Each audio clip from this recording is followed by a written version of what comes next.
Good morning, everyone. Thank you for joining us today on the Hire Women podcast. I'm Shelbie, and I'm very excited to bring you a very special guest. I'm excited to learn more about her. On Instagram, her name is Adrienne.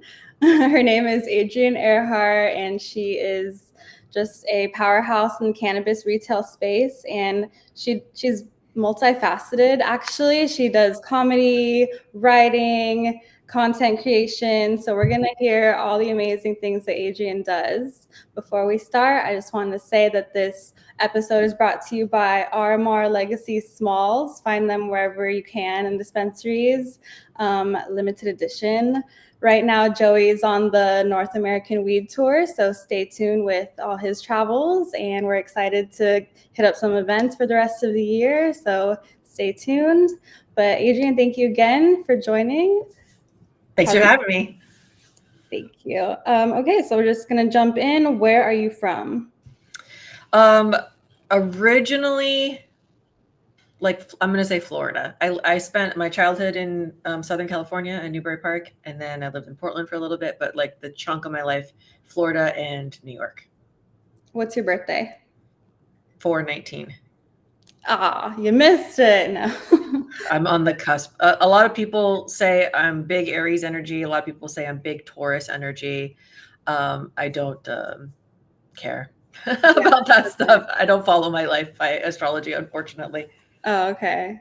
I like it. I know most people do, and people tell me that the fact that I don't like it is very Aries of me. For sure. So when did you first try cannabis? I was 17. I was a very unpopular person in high school, and a friend of mine wanted me to try it, and I did. And literally that night, I went to my first ever high school party, and because I was subdued, I made a bunch of friends, and smoking weed makes you cool. Literally same day, same night, it made me cool, and I had friends from then on. Nice. Hell yeah. Well, glad that happened. What did you want to be when you grew up originally? The president of the United States. That was always my plan. From the jump, I wanted to fix things. I'm a fixer. That's my personality. And I was bossy, and I always, got a lot of stuff done. And I just really thought that would be it until I started smoking weed. And that's when it was oh, you can't be the president if you've done drugs, which has been debunked now. But it really put a damper on things for my political career. Yeah. So were you dancing? When did you start dancing? Age 2. Oh my gosh. What kind of dance? Ballet mostly. And then in 5th grade, I started taking tap and jazz. I used to not like it because it was noisy. That's my autism. But then as the kids got older, their sounds got better, and I could tolerate being in the classes. And I would say tap was my best. I went all the way to Broadway with my tap, and I retired from dance when I was teaching ballroom in 2011. So what led you to work in cannabis? Being arrested for cannabis in Florida. I was 3 weeks away from going to grad school at the University of Washington in Seattle to get my master's in computational linguistics. My degrees are linguistics and computer science. And I was just going through a divorce, smoking weed with some random kid who just graduated university outside of a comedy club. And the cops busted me, which I had been thrown in cuffs many times in Florida for this, but they don't usually book you and ruin your life. But this one, training a rookie. So that happened. And then I started doing comedy because I was dating that kid who I later married and divorced. We're seeing a trend here. And that's comedy is what brought me to LA. And then once I was in LA and Prop 215 recreational market, I've been smoking weed since I'm 17. It was just kind of a fit for my background in web design and social media, slid nicely into cannabis because there was such a strong need for that. Okay, so what was the first shop you worked at, or your first day in cannabis? First day in cannabis with a vape company that my ex-husband was working at. I was a promo model at a cannabis cup. learning about the vapes and teaching people. And because I think my autism and background in tech, I would like take the vapes apart and learn about their various, you know, parts and what made them work. And then the oil we were using for people as well, I was like really granular with it. So I was able to target an older demographic. And that's when the guy who ran the vape company was like, you should run these events and our marketing and our socials. And that was just like and I love that company still. I carry their vapes in my shops and I support them wherever I can. And shout out Cloud Vapes. And yeah, that was like my toe in. And then of course you meet people at these events. And then I started working at one shop that was not a good fit. And then I found the higher path when I was like ready to stop having desk jobs, ready to stop doing marketing and social media. And of course I walk in there with my resume and they're like, you do marketing and social media? We need that. And I was like, well, I'm trying to be a bud tender because I was doing comedy at night. And I was like, I need a job that's flexible where I can like drop a shift, pick up a shift, go out of town, go on the road, do an audition, etc. And they were like cool with that. So that's how that happened. Nice. Yeah. So I started kind of getting in the same way through a boyfriend who was growing. So that's how I learned about weed originally and started helping him. And we would go to the Cannabis Cup events, and that's how I saw Yummy Karma. And then once I saw that they were hiring, I wanted to join their team because they're amazing women operated as well. And so one of my first shops that I had to visit in LA was the Higher Path. And I just love the vibe. You know, you walk in and it's got the wood features and really beautiful and all the cool art on the walls. And I just really like the vibe. And I love the marketing too. Like I remember the pins that say terpenes turn me on and just like that kind of awesome stuff. Yeah, I just really have a special place in my heart for the Higher Path. And you guys are all amazing. I haven't had the pleasure of meeting you in person yet, I don't think, but meeting Allie and sorry, I'm getting blanks. You guys, your names all start with A's. Ariana, Adrienne, Ariana, yes. and Alessandra. Yeah, lovely guys. So what's a typical day for you currently? Oh my God. No day is typical. And most of them are mayhem. So, like, for instance, today I got up early and got thrown onto a meeting I wasn't expecting because Allie's pregnant and needing to go in to an emergency like situation. So I was like, all right, I got you. I'm on this just for like electronic shelf labels, which is fine because I'll finish the project as the CTO. I work on all the integrations, the tech stack, all the, you know, the training and everything that comes in, and then other people beautify around the shop accordingly. So I started with that. I knocked out some reports, I don't know, 30 emails, communicate with my staff, post again about how they're not allowed to use mushrooms while working, and got ready for this podcast. I didn't brush my hair, but that's typical. That's a typical day for me. And right after this, I'm going to get my foster dogs and get in the car and go to the valley so I can get cash for the shop and annoy my employees. I never tell them when I'm coming. They never know when they can expect me. And that's how I like to keep them on their toes. I'm usually not disappointed. They are wonderful. And Yeah. we have a really good rotating team of people there. And then I got to do some annoying clerical stuff. I get to merchandise. I've developed the back wall of the Higher Path is for glass and accessories, which is like new because we've only ever had like kind of a shelf. And now because I've been running the CBD store with all of the bongs and pipes and stuff, I'm like really dialed in. So I've taken over the whole back wall of the Higher Path for like accessories and like girly pop cute stoner shit. So it's been really fun merchandising that. But while I'm there, when people know I'm there, they're going to grab me for something. The printer's not paired, the receipts, it's not scanning. Like as the tech person, I think of myself as like the website, the integrations, the software, blah, blah, blah. And then you tell the bud tenders that and they're like, oh, she can fix the printer. Yeah. And like, I can do that stuff. But it's like, I try not to be visible because then they ask me to do that stuff. And I'm like, you can Google it. But Yeah.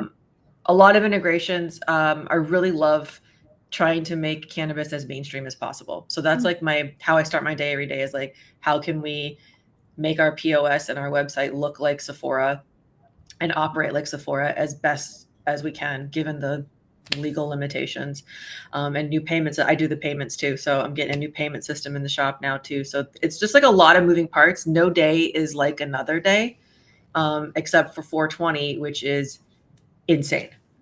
The day. The day. Yeah. Cool. And do you have an assistant? Technically anyone under me is an assistant. Uh-huh. I do lean on some people more than others for things, but really I like to teach everybody how to do everything. And then my biggest responsibility, I would say, is revoking something that was given that's not being, so I mean, I don't like to think of them as my assistants. I'm developing everyone into a managerial position. That's the goal, is to like grow them. Even if they grow out of us, like I want them to know all the skills and everything that they want to learn. But I don't think I could have an assistant because I'm insane. It would be like so frustrating for them. And like I pivot, I change things so often that I think it would be frustrating for somebody to be that close to me like that. For sure. Well, you're doing an amazing job. Like I said, I love the vibe at the Higher Path, and it's something that has like stayed with me. And I'm not just saying that; it truly is one of my favorite shops in LA. And so, yeah, you guys are doing an amazing job over there, and it sounds like you're just always perfecting it and keeping that same vibe. So, what have been some of your favorite moments in your cannabis career so far?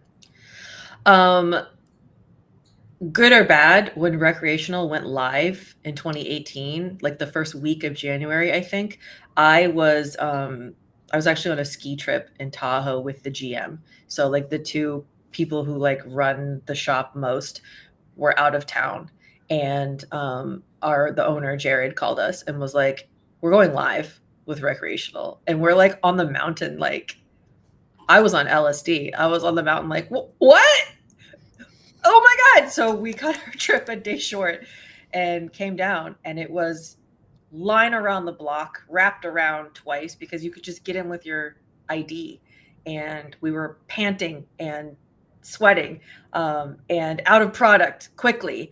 And these are people that they're not connoisseurs who've been smoking since the 70s and they're annoyed with your bud tender speak. These are people who have been waiting in the wings for it to be legalized so they can go ask a bunch of questions. So I gave the indica versus sativa talk 100 times a day, every day, I was hoarse and just exhausted.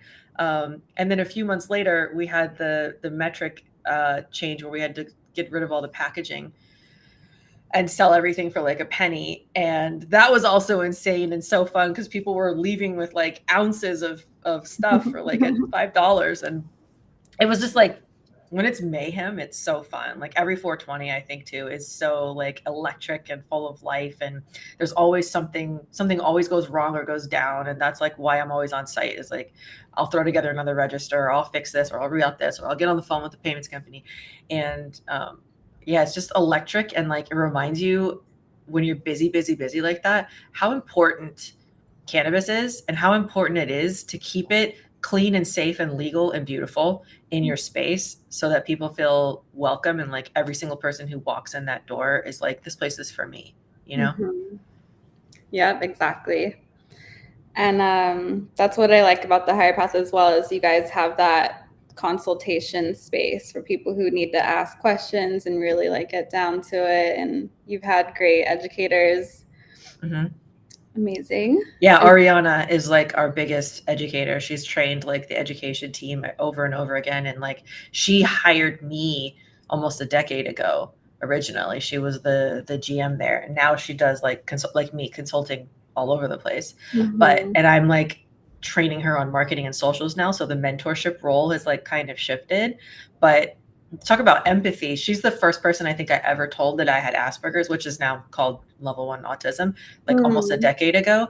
And she was so compassionate and taught everybody, not just cannabis, but like how to deal with a person who's different than you and speaks differently than you. She was like the first person in a workplace setting I ever told that I was on the spectrum, and like has just really made it okay for me to be different and unique there. And I'm hoping anybody hears this and wants to hire Ariana for something else spectacular, because she's the most amazing person. That was my next question. Anyone on your team that you'd like to shout out? But yes, Ari. I love her too. I love, I was a part of the menstrual seminar that we had. And yeah, she's just so lovely. And I'm really glad that she's on your team. Shout out to the green guide that she's creating as well. Yeah, we What? have the same vision. It's like we don't want to just make the higher path amazing. We want to help make all cannabis shops amazing so that Yeah. everybody's getting streamlined information and people aren't having negative experiences that turn them off from cannabis completely forever. Mm-hmm. What are some of your favorite events at the Higher Path? You guys have a lot of amazing ones. We do. I would say in the Higher Path proper, since you're not allowed to have like events, the Customer Appreciation Day on the 20th of every month, there's always crazy deals. We always go big with balloons and stuff. And then next door in the event space that's run by a different company that I'm associated with is brands show up and show their product, talk about their product. There's a tattoo artist usually. Sometimes there's a food truck, and it's just like a lit event where we have a lot of foot traffic on Ventura Boulevards. People stop in and they're like, what the hell is going on? And we're like, well, guess what? We're here. We've been here for 11 years and my CBD store is in its third year now. And we do Customer Appreciation Day there too. So it's just like every 20th is just lit and fun and awesome. And it's so much fun to market because everybody comes out. I'll be there on this upcoming 20th. Hell yeah. So yeah, it's a consumption event. You'll see all your favorite brands that the Higher Path carries, and they're able to have a consumption experience. So you just come in and try all the different offerings and hang there, and it's a great time. But what is your favorite method of consumption? I mean, in a perfect world where I don't have asthma and haven't had COVID 4 times, it's smoking blunts. I'm from Florida, and like that's my bread and butter. Where that's the first time I ever smoked, and that's my general preference. I can't smoke anymore ever. It's just like if I take a hit at an event, even one hit, I'm talking like this for 3 days after. Oh my gosh! So now it's probably drinks, I would say, or edibles. Drinks, I love Pomos so much. They're little tiny cap, because I'm someone who, like, even when I could smoke a joint to the face all the way, I never had a tolerance for edibles. My liver just digests things weirdly, and as we know, it processes differently in your body. So I've never been more than a 5 milligram bitch for edibles in my whole life. So the little Pomos cap, I put it in like a Topo Chico, a LaCroix, a juice, whatever. And it is like the perfect little yummy buzz. And then I love the Lost Farms edibles from Kiva, the resin, and like the little discs. I just chew like a little tiny bite before bed sometimes to go to sleep. That's the best. So consistent and so delicious. Damn, you had COVID 4 times. I had it once. Other things, rhinovirus, RSV, all because of COVID. Yes. One time you've had it in 5 years, you've had it one time? Yeah, I lost my smell and taste. Did you? Yeah, Delta, September 2021, and I didn't get it back. I still can't smell. No. My husband too. So yeah, I lost my smell and taste for a week, and then it came back, and then I did get vaccinated, and then right at like a month after that, my taste got altered. And so things started tasting weird out of the blue after that. And then that lasted a whole year. So it was a whole year of thinking like meat's never going to taste the same and all these other things. Like I'm not a picky person and I had to be picky and changed my dishes. And I'm really happy that it came back, but I don't ever want it again. So it's crazy to have to go through it 4 times. And I'm so sorry. I know it's just like such a mind fuck when like things don't taste the same that you remember it. And like, yeah, your senses are not the same anymore. No, it sucks. Genuinely sucks. Yeah, I'm sorry. It's okay. Well, moving to a happier note, what are some of your favorite brands? You said you already said it already, but Pomos and Kiva. Oh yeah, I have so many products you'd like to shout out. Yummy Karma tinctures are solid, and like with different formulas, it's so easy. Care by Design, same thing. They're so solid, and they have like a really high potency one. I love Little Jeter's dog walkers. I love the Higher Path House brand products. They are a budget-friendly alternative to a lot of things. Got new gummies hitting soon. I'm really excited about those. The taste test was wonderful. Um, Grizzly Peak Flower, Uppy, THC Design, ABX. Uh, there's a oh my god, there's so many. Hello, um, Vet CBD.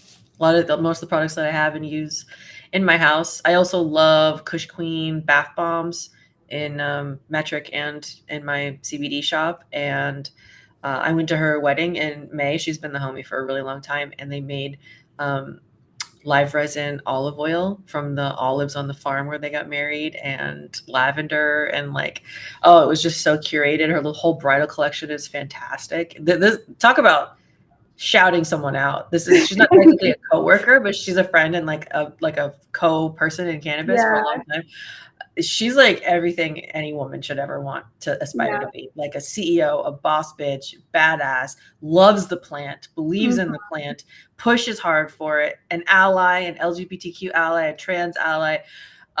We're just She's been talking me through this election because I've been super negative, and she's just been like, you got to get on Hope Core TikTok. It's gonna help you feel Mhm. better. And she's like injecting positivity into my life again. So shout out Olivia now Olivia. Sawyer from Kush Queen. She is just gonna take over the world. I would vote for her for president, to be honest. Hell yeah, I know.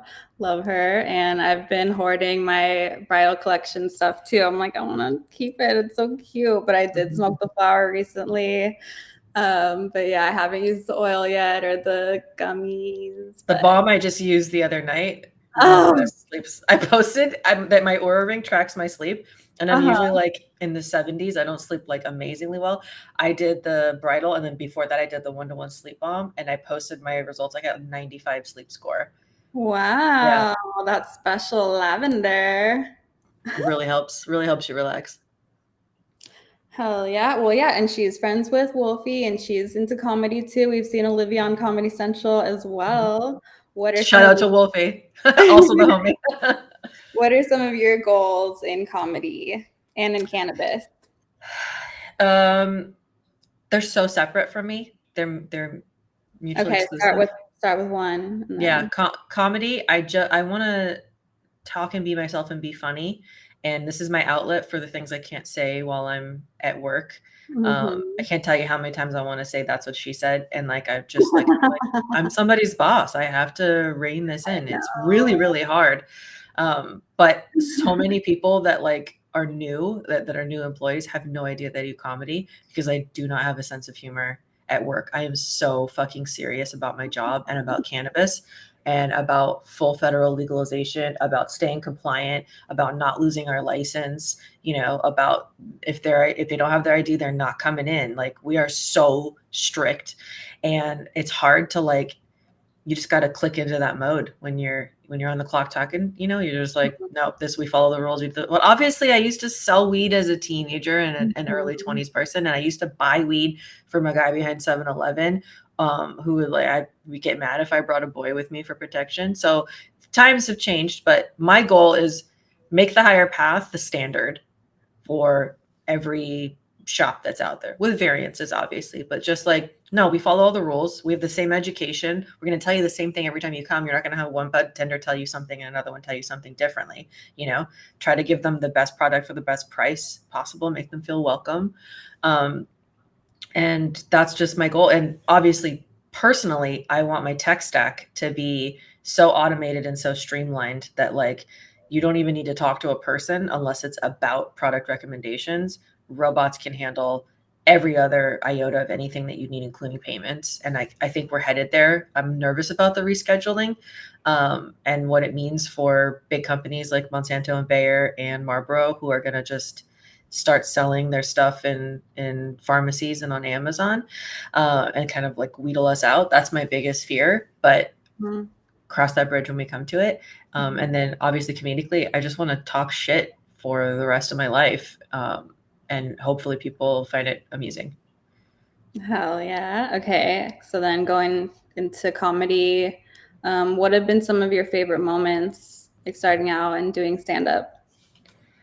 Um, When I started out, I wasn't taking it seriously because that was my boyfriend, and I just would go to Mike's to see him. And then eventually his friends were like, you should get up. And I did. And that was a cool moment because the first time I got up on stage and just talked some shit, I got off and they were like, you've never done that before? And I was like, no, dude. I hold court when I'm talking to my friends, obviously, so this was easy. But I was a professional dancer for most of my life. I'm not up there half naked trying to nail a triple pirouette. I'm just talking. It felt so much easier, So that was a really cool moment.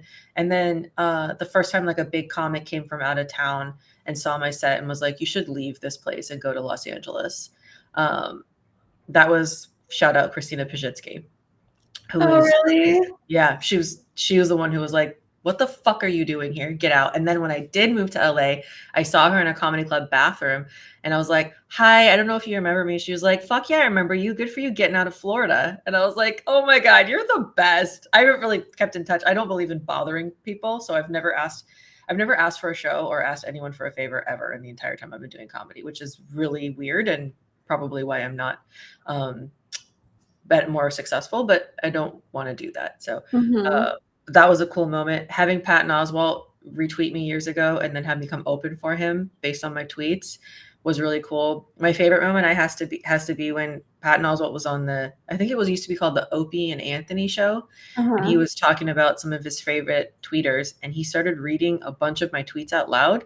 And my little brother, who was driving a garbage truck in Florida, heard it, pulled over, recorded it on his phone, and sent it to me and he's yelling in the background to somebody, that's my sister, he's talking about my sister. It was because to him I'm famous now because that happened. Mm-hmm. It's really really really special. And I would say the first time I got a weed room to make a vocal laugh, because that's hard when you're I've been doing Cannabis Cups a long time, Yeah, and when I would go to Denver, do the Cannabis Cup, jump on a show, everybody's just smiling quietly when they're high, they're laughing inside, but the right. comedian thinks that they're fucking bombing. And I thought it was bomb. I have so many pictures of like the first night that happened where I'm ducking under the spotlight, seeing if they don't speak English or something.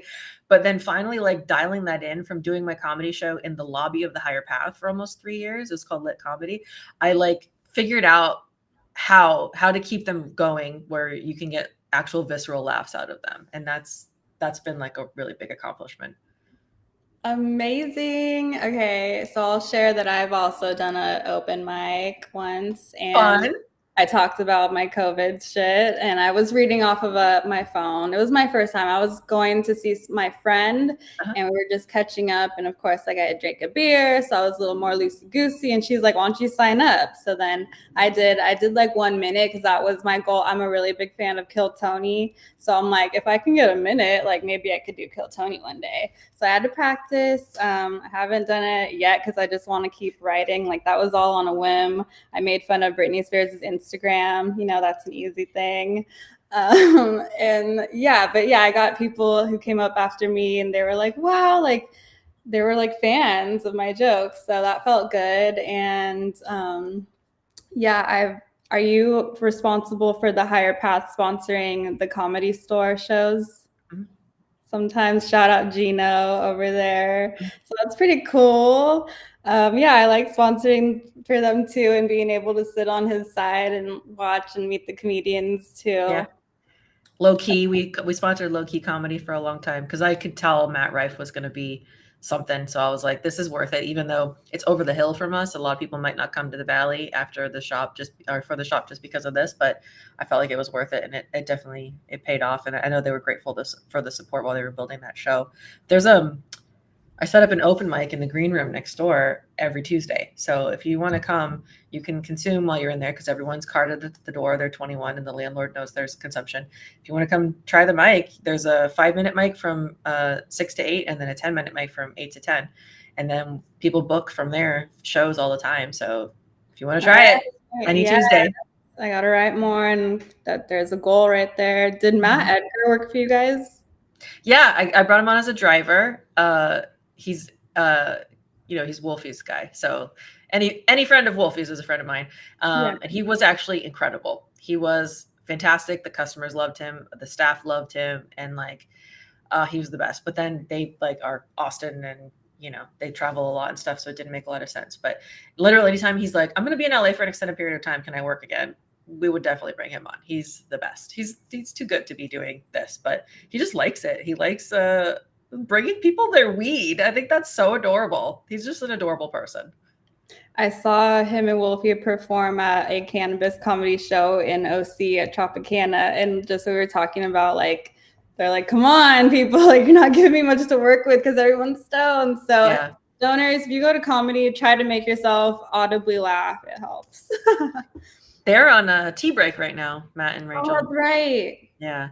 And that's because I've been on since 2018, and we smoked together at Olivia's wedding in May. And Rachel was like, are you smoking again? She was so excited because like it changes your vibe when you're hanging out together if one of you's not smoking, And I was like, no, really just like special events. I feel like my career's really been a lot better since I stopped smoking weed in 2018. Mm-hmm. And then like a month later, she was like, I'm going cold turkey. And I was like, welcome to the club. There's a bunch of us who are in the cannabis space who do not smoke weed. Mm-hmm.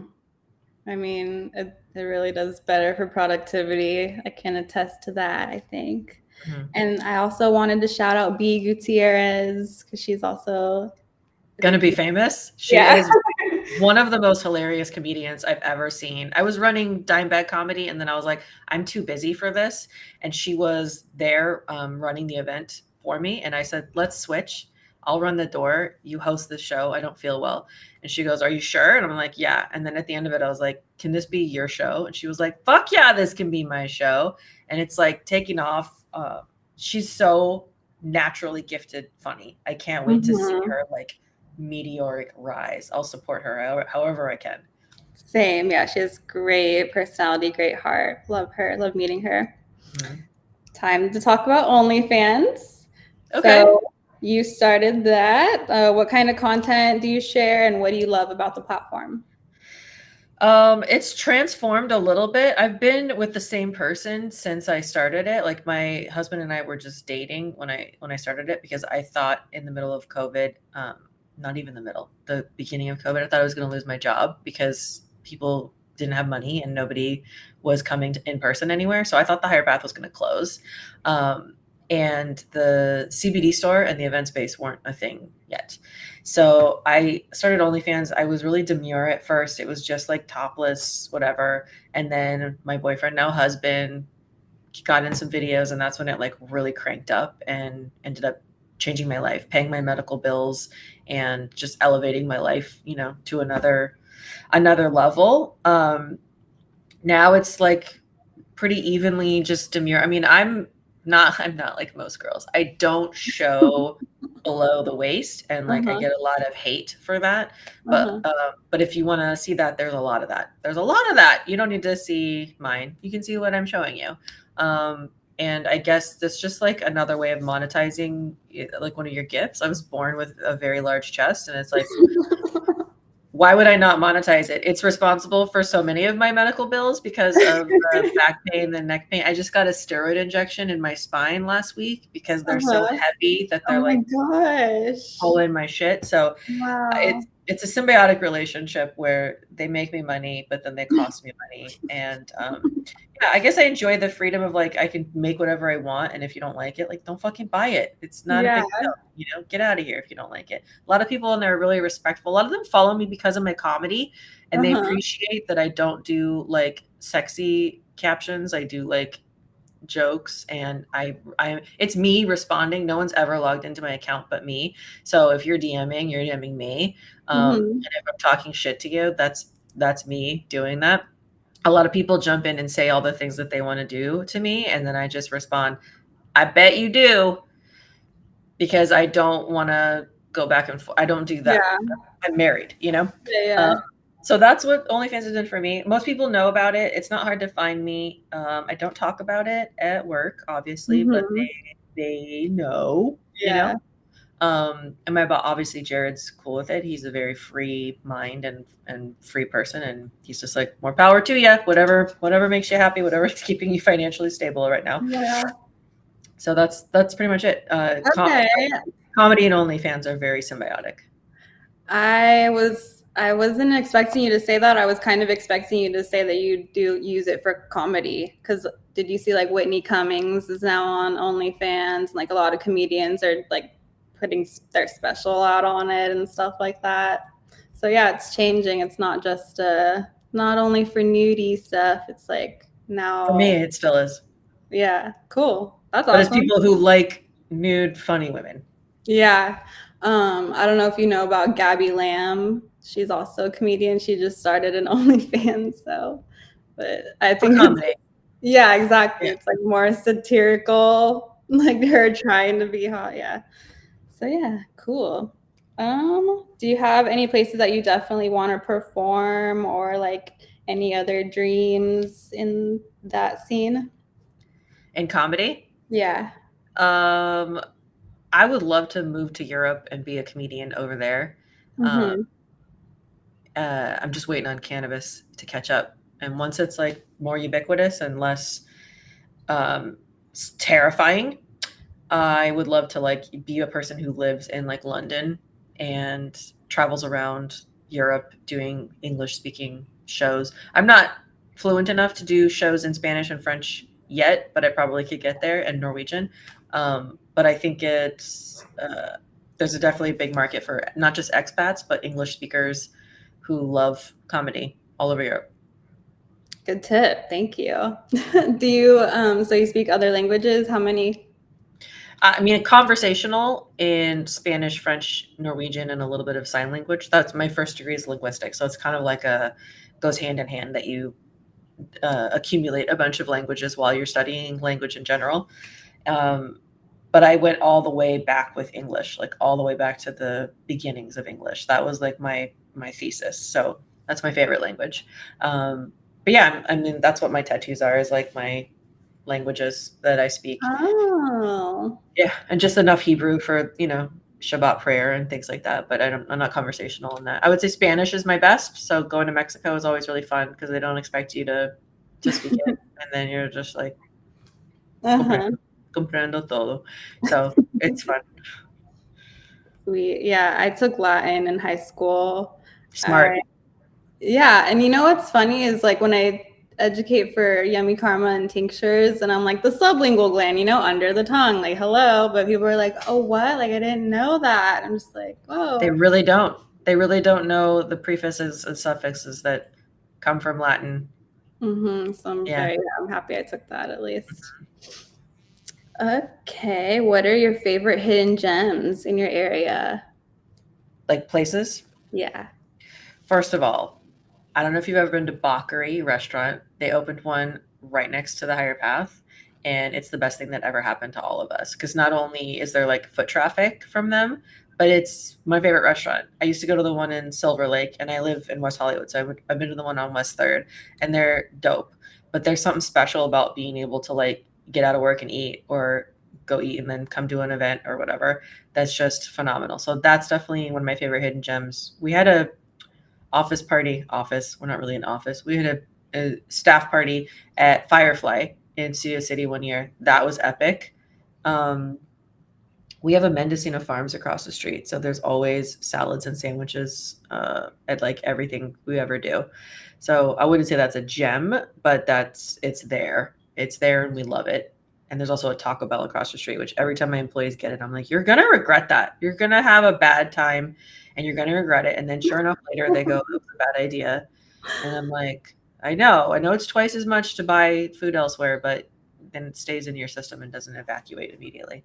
Um, Other gems. Yeah, Birdie's by Bakri is some of the best rotisserie chicken I've ever had Mm. Birdies. in my life. Big fan. Um,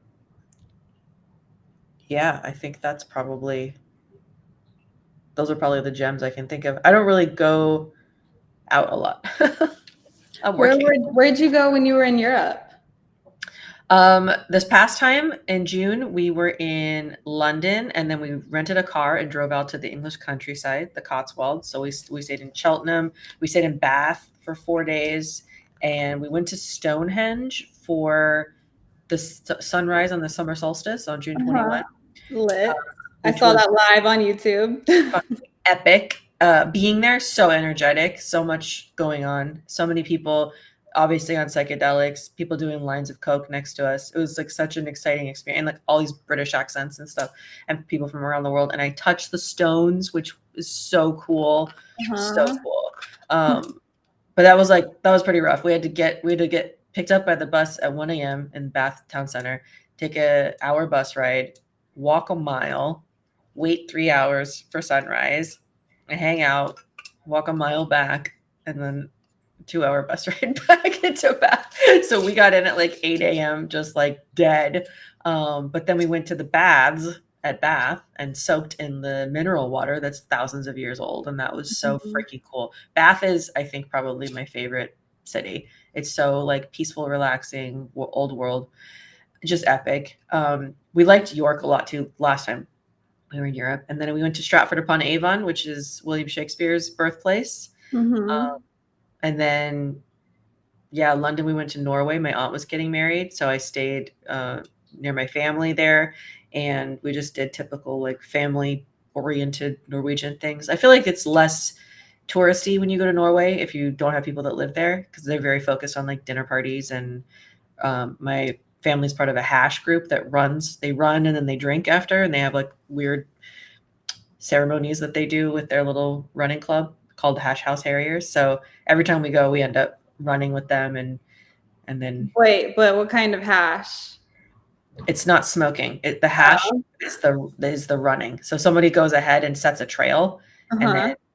and then sets fake trails too. So while Mhm. you guys are all running, you got to try to find the real trail, and then you end up running like 6 or 7 miles over the course of a couple hours, and then you meet back at a designated spot, and everybody like drinks. Sometimes they make you drink from a shoe, and they have these weird little chants and funny thing. Everybody has their little nickname that they get to Aw. be called. They've been doing this for like 20 years, my family. So I've been to a bunch of these, and we did that, and like running through the hills of Norway, there's nothing that can compare to that majestic beauty with a bunch of other Norwegians who are speaking in their funny Norwegian accents to while you are running, and they have questions about things in America. And I speak enough Norwegian to be completely fluent with these people, but I can answer, questions, but they all speak English. So that was our favorite part. I pretty much go to Norway every time we go to Europe because my family's there. Okay, that's sick. Amazing. I want to go so many different directions now. Well, what are your favorite psychedelics? What were you experiencing at Stonehenge? And then what's your favorite overall? I didn't take anything with me to Europe because my husband is 11 years sober, and I very much like to be on the same level with him. But Oh, um, I do microdose LSD on I don't know if I would say regular basis, but like maybe once or mhm. twice a month. That's for like when I have like a hectic day and I need hella focus and good mood. That's my favorite. I have it in a tincture form, cut with alcohol. Mushrooms, I would say, have been a lifesaver for a bunch of people in my life, and I can get them easily and supply them to people. Um, as far as what I've done Molly. I've done ayahuasca several times. I'm gonna Okay. book another journey in the fall for that. That has been the most transformative, I would say. You do And it here or elsewhere? in California, yeah, a couple hours away. I have an excellent shaman that I go to who I trust, and who creates a very welcoming and safe environment. And then I've done DMT several times with several different people. And that, I would say, shatters the fabric of reality and makes you realize how insignificant you are and how unreal all of this is. And like, that's what I have been telling my staff for years is like, if you mess up on the register, none of this is real. This doesn't exist, and it's easily fixed. We'll figure it out. Like, just remember, we're just like little meat sacks floating around on a fucking ball of rock. You're going to be fine. Unless you're stealing, and then I'll fire you. But, and I'll find out because there's 87 cameras everywhere. So we don't have a lot of that happening. But there's a lot of people who get like really upset when they make a mistake. And I just have to be like, none of this is real, dude. Like, calm down. It's fine. Hmm. I love DMT as well. I haven't tried ayahuasca yet. I feel like that one's a little too daunting for me right now. If you've done DMT, like Uh-huh. They compare DMT and ayahuasca as like DMT is like moonshine to ayahuasca is like a glass of wine that Huh. you sip that, you know. So that's like a 3 to 4 hour experience, whereas DMT is like 10 minutes of concentrated. I'm not going to say terror. Sometimes it's really fun, but like I've been Mhm. terrorized by DMT before, by the lizard Mhm. people, you know. The elves were fun, but the lizard people not so much.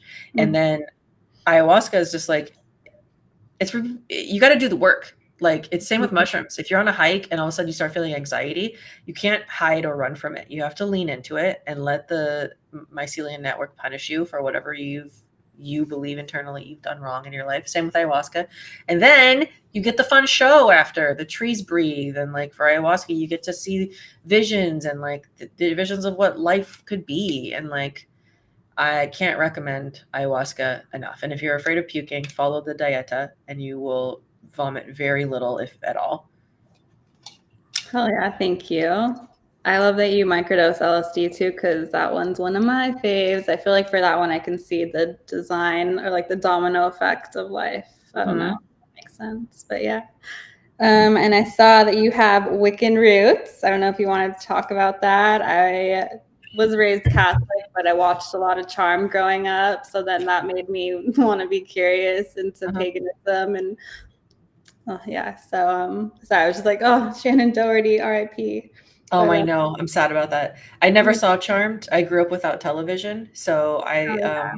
had a very unique childhood in that. I every reference always went over my head and still does. That's why I probably can never write for late night because I can't keep up with the. You don't know what happened. I don't know. I didn't know what Friends was until it was off the air. Good. No, I'm I just cut kidding. the Rachel haircut. I didn't know who Rachel was, you know? I just thought the haircut was cute. So, my Wiccanism, if you will, came from like mentors in my life and other women, and then books like that I found in mystical shops looking for incense and things like that. And I'm half Jewish, half Viking, Norwegian, obviously. So Mm-hmm. the pagan roots run deep, deep, deep, deep on that side. And then as far as the Judaism goes, I'm a Reformed Jew. I don't believe in like a typical God. And, you know, I think the stories are stories. They're not like real things that happened per se.